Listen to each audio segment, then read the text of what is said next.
Hi, my name is Abby. Thank you so much for coming today. And you've talked a lot today about, how important your people are, how they can do, the work of three or four, Yeah.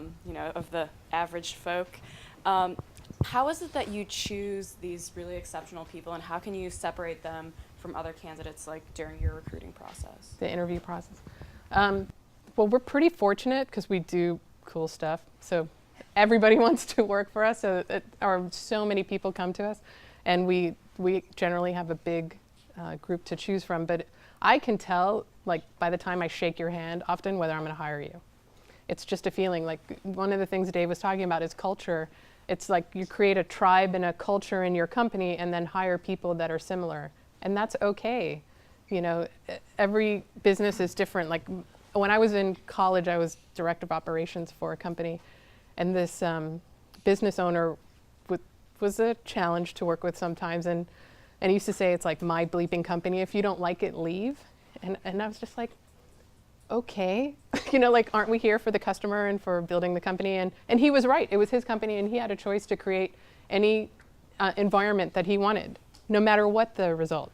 And so creating a solid culture and then hiring also for that culture, I think, is important. When the gentleman that I introduced as the Alumni Entrepreneur of the Year after me, he said, I always hire you, like, are you nice? Now can you do your job? And I'm like, oh, me too, that's how I hire. Like, it's really important to hire people that fit within your company culture. So that's part of it. And then you put them like through hoops, like have people jump through certain hoops to get to you and see if they make the effort.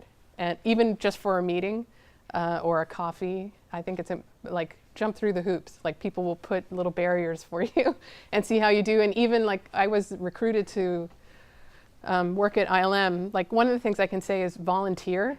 And when you volunteer, do that work harder than if you're getting paid. I kind of volunteered with the Visual Effects Society, and I was on the board. And through those relationships, when the president of ILM left to go run Pixar, he referred me for a job there. And so when I went up to interview, I was talking to the chauffeur. And he's like, yeah, they call me and ask me what it's like, how you are in the car. And there's a famous story of somebody who was being considered to be the president of Southwest Airlines, and at every point that he made in the trip, they talked to those people and to see how he was, and he didn't get the job. So, and how you are on the phone, like I said, it's all tells. Like to me, it's the little things that count. And there's a great process you should look up, especially since you're going to be hired, called top grading. And it was Jack Welch's guy, Brad Smart, who created top grading. And so people will top grade you, which are like 3-hour interviews. And they ask you questions to have you reveal things about yourself, because there are people who interview well but aren't good employees, and people who don't interview well who are stellar employees. So it's just important to know who you're going to hire and recognize that talent. And the other thing is, like people, you're either talented or you're not. Like I've never seen anyone gain talent.